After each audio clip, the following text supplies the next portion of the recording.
பீக்ரூ சொந்தங்களுக்கு வணக்கம். இன்னைக்கு நேர்காணல நம்மளோட இருந்திருப்பவர் அரசியல் விமர்சகர் திரு வாசுதேவன் அவர்கள். வணக்கம்.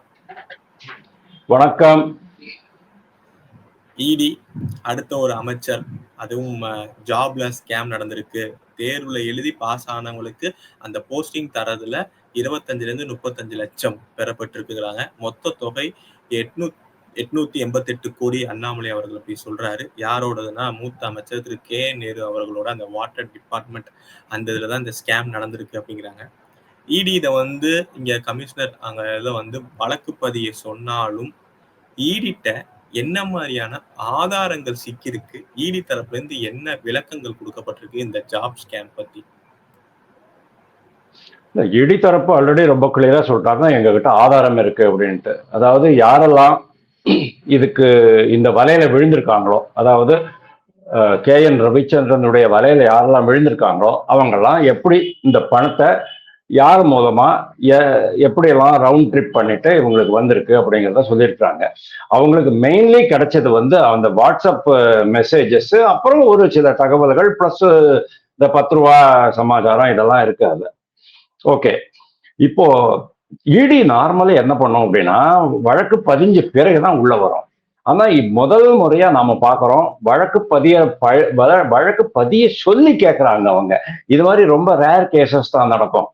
இதுல கூட உங்களுக்கு வழக்கு பதியத்தான் சொன்னாங்க. எங்க சாராய ஊழல் டெல்லி சர்க்கார், அரவிந்த் கெஜ்ரிவால் சர்க்கார் மேல வழக்கு பதிய சொன்னாங்க. அதுக்கப்புறமா தான் வழக்கு பதிவு பண்ணாங்க. அந்த இடத்துல உச்ச நீதிமன்றமே கேட்டுச்சு, ஏன் இவரை இன்னும் வெளியே விட்டு வச்சிருக்கீங்க, ஏன் கைது பண்ண, டெல்லி ஹைகோர்ட் கேட்டுட்டு இருந்துச்சு. இப்போ இந்த விஷயத்துல என்ன இருக்கு அப்படின்னா, ரொம்ப கிளியர் கட் கேஸ், அதாவது ஓப்பன் அண்ட் ஷட் கேஸ் தான். என்ன செந்தில் பாலாஜி 2011 காலகட்டத்துல ஒரு போக்குவரத்து துறை அமைச்சரா இருக்கும்போது போக்குவரத்து துறையில ஆள் சேர்க்கைக்காக பண்ணினாரோ அதே தான் இப்போ இவங்க பண்ணிட்டு இருக்கிறாங்க. இவங்க பண்ணி இருக்காங்க. நீங்க கேட்கலாம், இது ஒண்ணுதானா அப்படின்னு நீங்க கேட்கலாம். 2021 அப்புறமா மே மாசம் 7ஆம் தேதி இவங்க டிஎம்கே ஆட்சி அமைத்த பிறகு இன்னைக்கு வரைக்கும் எவ்வளவு அரசு பணியிடங்கள் நிரப்பப்பட்டுள்ளன, எவ்வளவு ஆசிரியர்கள் வேலைக்கு அமர்த்தப்பட்டுள்ளார்கள், இதெல்லாம் நீங்க செக் பண்ணணும். இப்போ இது எல்லாமே நேர்மையாக நடந்திருக்கா? அவங்க சொல்லலாம், அண்ணா பல்கலைக்கழகத்துல அவங்க தான் ரொம்ப ரெப்யூட்டட் பல்கலைக்கழகமாச்சே. அண்ணா பல்கலைக்கழகம் எப்படி இருக்கு, அவங்க அதுல யாரு இன்ஃப்ளூயன்ஸ் பண்ண முடியும் அப்படிங்கிறது நம்மளுக்கு தெரியும். அண்ணா பல்கலைக்கழகம்னாலே நம்மளுக்கு தம்பி ஞானசேகரன் ஞாபகம் தான் வருது, பாலியல் குற்றம் ஞாபகம் வருது, அந்த சார்கள்லாம் எப்படி தப்பிச்சு போனாங்கிற ஞாபகம் எல்லாம் வரும். அதனால அண்ணா பல்கலைக்கழகம் நடத்திய டெஸ்ட் தேர்வு அப்படிங்கிறதுனாலயே கம்ப்ளீட்டா அது ஃபுல் ப்ரூஃப் நியாயமான முறையில் நடந்திருக்கும் அப்படின்னு நான் நம்பல.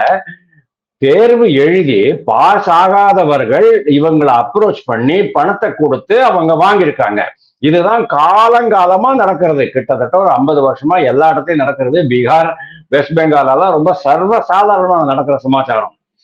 பீகார், வெஸ்ட் பெங்கால்ல அந்த இவர் கூட ஒருத்தர் மாட்டிக்கிட்டாரு, சட்டோபாத்தியா சாட்டர்ஜி யாரோ ஒருத்தர் மாட்டிக்கிட்டாரு. 25 கோடி ரூபாய் அவருடைய அதுல பணம் இருந்தது. ஒரு பெண் நடிகை வேற அதுல மாட்டிக்கிட்டாங்க. தமிழ்நாடை பொறுத்த வரைக்கும் நீங்க என்னதான் KN நேரு நாங்க அநியாயமே எந்த விதமான தவறும் பண்ணவே இல்லை அப்படின்னு சொன்னா கூட சார், டிஎம்கே காரனே நம்ப மாட்டான் சார். அத KN நேரு சொல்றத டிஎம்கே காரனே நம்ப மாட்டான். அப்படி இருக்கும்போது எல்லாருக்குமே தெரியும் இது ஊழல் நடந்திருக்கு அப்படின்னுட்டு. அதனாலதான் இந்த மேட்டரை இப்போ தமிழ்நாடு அரசு கையில இருக்கு. தமிழ்நாடு அரசு என்ன பண்ணும்? அதாவது நார்மலி என்ன ஆகும் அப்படின்னா, ஒரு இடி நீ வழக்கு பதிவு பண்ணு அப்படின்னு சொன்னா உடனே வழக்கு பதிவு பண்றதுக்கு அவசியம் கிடையாது. They are not obliged to agree with it. It என்ன சொன்னாலும் அதை பண்ணணுங்கிற அவசியம் கிடையாது. இவங்க என்ன பண்ணுவாங்க, அப்படியே சாக்கு போக்கு காட்டுவாங்க, அப்படியே டைம் பாஸ் பண்ணிடுவாங்க, ஒரு 6 மாசம் இழுத்துருவாங்க. அப்படி இல்லைன்னு சொன்னா கோர்ட்ல போயிட்டு ஏதாவது நோட்டீஸ் எடுத்துட்டு வருவாங்க. பொன்முடி கேஸ்ல என்ன பண்ணாங்க சொல்லுங்க? பொன்முடி கேஸ்ல அவங்க ரொம்ப கிளியரா சொல்றாங்க, நீங்க வழக்கு பதிவு பண்ணுங்க அப்படின்னுட்டு. அப்போ கூட அவங்க வழக்கு பதிவு பண்ணலையே. அதுக்கப்புறமா உயர் நீதிமன்றத்திலேயே அது என்ன பண்ணினாங்கிறது தெரியாது. ஏன்னா செந்தில்குமார் மாதிரி நீதிபதிகள்லாம் இருக்கிறாங்க. அவங்க எல்லாம் திராவிட பிச்சை அப்படின்ட்டு இவர் சொன்னாரு, RS பாரதி. அப்படி இருக்கும்போது அது எப்படி பொன்முடி மேல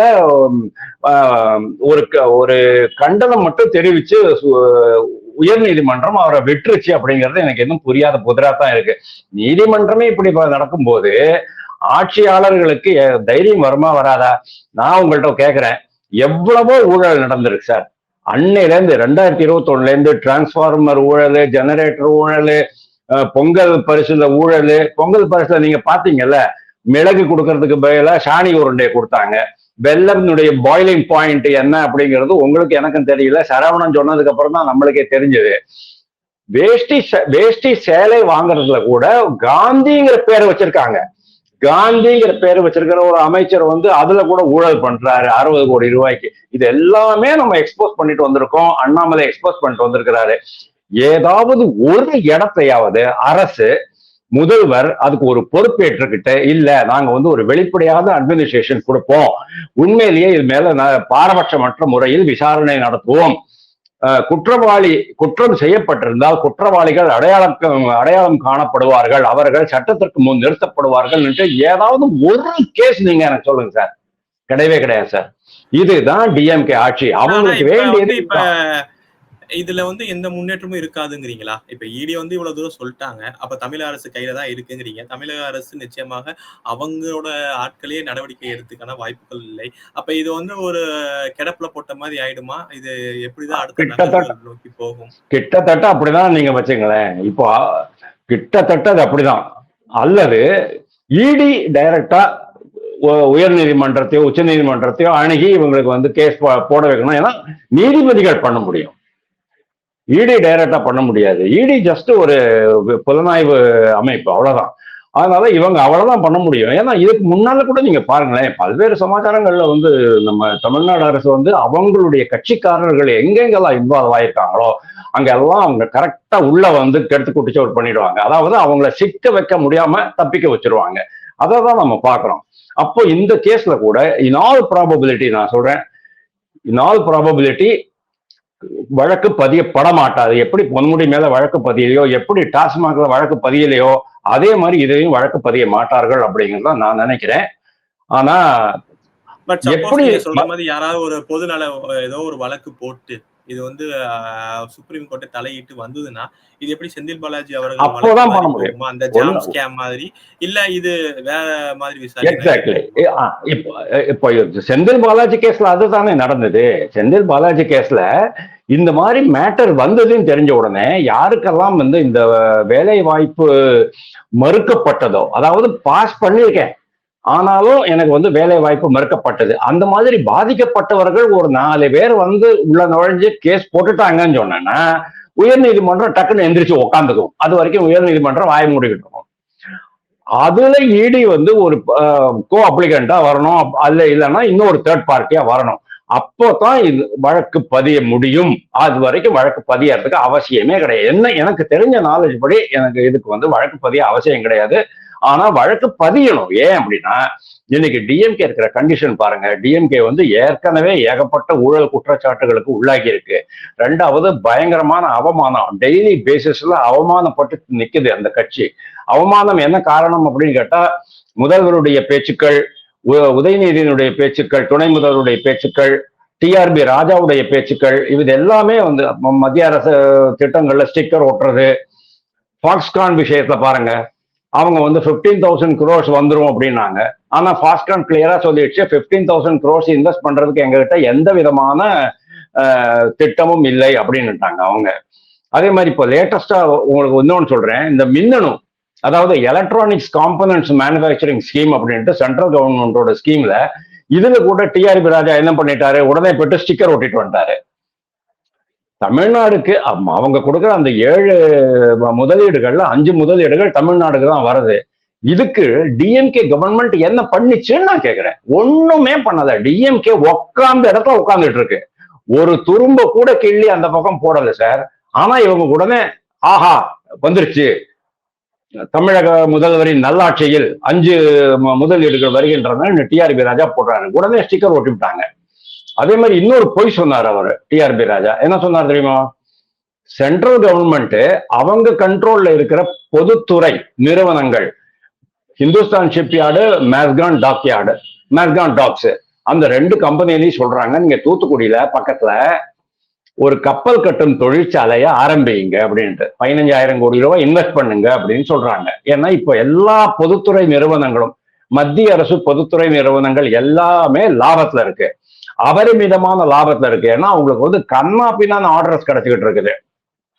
அதை வச்சுக்கிட்டு நீங்க முதலீடு பண்ணுங்கன்னு சொன்னா உடனே இவர் என்ன பண்ணிட்டாரு, தமிழகத்தில் 15,000 கோடி கப்பல் கட்டும் முதலீடு வந்து விட்டது அப்படின்னாரு. அதுவும் சென்ட்ரல் கவர்மெண்டோடது. உடனே இவங்க வந்து விளம்பரப்படுத்திக்கிட்டாங்க. இது மாதிரி ரொம்ப ஊழல் மட்டுமில்ல, ரொம்ப அவமானப்பட்டு நிக்கிற இந்த கவர்மெண்ட் எப்படியாவது அவங்களுக்கு இதை விட்டு வெளியே வரணும் அப்படின்னு தான் பாக்குறாங்க. அதனால இதுல முதல்வர் உள்ள நுழைஞ்சு பொதுமக்களுக்கு நாங்க எந்த விதமான குற்றமும் பண்ணல, இதுல எந்த விதமான முறைகேடும் நடக்கலை அப்படின்னு செந்தில் பாலாஜி அவர்களை நீங்க எப்படி கேக்குறீங்க முதல்வர் அவர்கள் சொல்லணும்னு. ஆனா முதல்வர் அவர்கள் பார்த்திருப்போம், செந்தில் பாலாஜி வழக்குல உச்ச நீதிமன்றம் தான் சொன்னாங்க அவர் மேல நடவடிக்கை எடுக்கணும், நீங்க வந்து அமைச்சரவையில வைக்க கூடாது. அப்படி இருந்துமே அவர் வந்து தியாகின்னு தான் முதல்வர் அவர்கள் சொன்னாரு, பழி வாங்கும் நடவடிக்கை அப்படின்னு. அப்படின்னு இருக்கிறப்ப கேனூர் அவர்கள வந்து இதே தானே சொல்லுவாங்க, மத்திய அரசு எங்களை பழி தீர்க்க பாக்குறாங்க, நாங்க வந்து தமிழுக்காகவும் உரிமைக்காகவும் போராடுறதுனால மத்திய அரசு வந்து இடி வச்சு எங்களை பழி வாங்குது அப்படிங்கிற மாதிரி தானே கொண்டு போவாங்க. இது மக்கள்கிட்ட எடுபடுமா? ஏன்னா தேர்தல் நேரம் இன்னும் 6 மாசம் தான் இருக்கு. ஆல்ரெடி அவங்க அதை பண்ண ஆரம்பிச்சாச்சு. KN நேரு கிட்ட இந்த கேள்வி கேட்கப்படுது. அந்த கேள்வி அதுக்கு இருக்கலாம் அப்படின்னுட்டாரு, மத்திய அரசு பழி வாங்கிறதா இருக்கலாம் அப்படின்னுட்டாரு. உடனே அவர் இன்னும் ரொம்ப கிளவரா ஒரு வார்த்தை சொல்றாரு, என்ன தெரியுமா, நான் எந்த தப்பும் பண்ணல அப்படின்ட்டாரு. அப்படின்னா என்ன சார் அர்த்தம்? நான் எந்த தப்பும் பண்ணல, துறை என்னோட தான், என்னுடைய துறைனா ஆள் சேர்க்கை எங்க மூலமா தான் நடந்திருக்குது. முதல்வர் தான் வந்து 2,538 பேருக்கு இது வழங்குறாரு, அதாவது நியமன பத்திரம் வழங்குறாரு. அதாவது பெரிய அட்வர்டைஸ்மெண்ட் வேற, என்னமோ பெரிய வெட்டி கிழிச்சா மாதிரி, அதோ 10 லட்சம் பேருக்கு வேலை வாய்ப்பு வாங்கி கொடுத்த மாதிரி அவர் பெரிய விழா நடத்துறாரு. முதல்வருக்கு தெரியாம இது நடந்திருக்க வாய்ப்பே கிடையாது. ஓகே, KN நேரு சொல்றாரு என் சைட்ல எந்த தப்பும் இல்லை அப்படின்னா வேற யார் கையில தப்புன்னு அவர் சொல்றாரு. யார் தப்பு பண்ணினதா சொல்றாரு? முதல்வர் தப்பு பண்ணாரா, அல்லது அண்ணா பல்கலைக்கழகத்துக்கும் துணை முதல்வருக்கும் நானுங்க டீல் போட்டு? ஏன்னா அண்ணா பல்கலைக்கழகத்துக்கு துணை முதல்வர் ஏதோ ஒரு பொறுப்புல இருக்காரு, 2022 ஒரு பொறுப்புக்கு வந்தாரு. அது என்ன பொறுப்பு, அதுக்கப்புறமா அவர் அந்த பொறுப்பை முறைப்படி செயல்படுத்தினாரா, அதற்கு வேண்டிய அளவுக்கு பணி செய்தாராங்கிறது எனக்கு தெரியாது. ஆனா ஏதாவது ஒரு டீலிங் இருக்கலாம் இல்லையா? அப்படின்னா KN நேருவுக்கு அடுத்தது யாருன்னு நம்ம பார்க்கணும். KN நேருக்கு கீழ் மட்டத்துல இருக்கிறவன் ஒரு பய பண்ண முடியாது. ஏன்னா அவருடைய கண்ணுல விளக்கெண்ணெய் வச்சுக்கிட்டு பாப்பாரு KN நேரு, சாதாரணமான ஆள் இல்ல. அப்போ KN நேரு சொல்றாரு என் பக்கமா தப்பு கிடையாது, நான் தப்பே பண்ணல அப்படின்னா வேற யார் தப்பு பண்ணினாங்கிற கேள்வி வருமா வராதா? இதுதான் வரப்போறது அடுத்ததாக.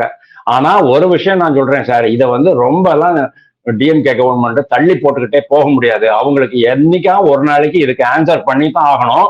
பாரதிய ஜனதா கட்சி, அதிமுக இவங்க 2 பேருமே இந்த மேட்டரை நல்லா ஊதி பெருசாக்கி பொதுமக்களுடைய ஞாபகத்துல வச்சிருப்பாங்க. அதனாலேயே முதல்வருக்கு வேற வழி இல்லாம ஒரு வழக்கு பதிவு செய்ய வேண்டிய அவசியம் ஏற்படலாம். இந்த மீன் டைம் என்ன ஆகும் அப்படின்னா, இந்த மீன் டைம் அந்த ஆதாரங்கள் எல்லாம் இருக்கு பாத்தீங்களா, அது எல்லாத்தையும் ஒட்டு மொத்தமா சானிடைஸ் பண்ணி கிளீன் பண்ணி ஃபெனாயில் போட்டு கிளீன் பண்ணிடுவாங்க. அதுக்கப்புறமா வழக்கு பதிஞ்சாலும் கூட ஒன்றும் நடக்காது. ஞானசேகரன் விஷயத்துலயும் அப்படித்தானே சார் நடந்தது. எல்லாமே பாருங்க, முதல்ல செட் பண்ணிடுவாங்க, இவன் மட்டும் தான் மாற்றான் அப்படின்ட்டு. அப்போ அவனை மட்டும் மாட்டிட்டு பாக்கி எல்லாரும் தப்பிச்சுட்டு போயிடுவாங்க. அதனால தானே உங்களுக்கு அந்த சார் யாருன்னு தெரியாம போச்சு. எவ்வளவு சார் இருந்தாங்க, ஒரே ஒரு ஆள் பண்ற தப்பே கிடையாது சார். இது எல்லாமே ஒரு பெரிய நெட்வொர்க் இருக்கு. எப்பவுமே நீங்க அதை தெரிஞ்சுக்குங்க. இந்த பொம்பளைங்க சமாச்சாரத்துல ஒரு நெட்வொர்க் இருக்கும், அவன் மட்டும் கிடையாது. ஆனா அவங்க எல்லாரையும் தப்பிக்க விட்டாங்களா இல்லையா? விசாரணை கமிஷன்ல 3 பெண் IPS அதிகாரிகள் இருந்த போதும் கூட அதை இன்ஃப்ளூயன்ஸ் பண்ணி நல்ல ஃபேவரபிளா வாங்கிட்டாங்களா இல்லையா? அதைத்தான் நான் சொல்றேன். வழக்கு பதிவும் அந்த ஒரு கட்டாயத்திற்கு DMK தள்ளப்படுவார்கள். ஆனால் வழக்கு பதிந்த பிறகும் கூட ஆதாரங்கள் சமர்ப்பிக்கப்பட வேண்டும். ஆதாரங்கள் இருந்தால், அழியாமல் அழிக்கப்படாமல் இருந்தால் அப்படிங்கிறது என்னுடைய கேள்வி. தேங்க்யூ.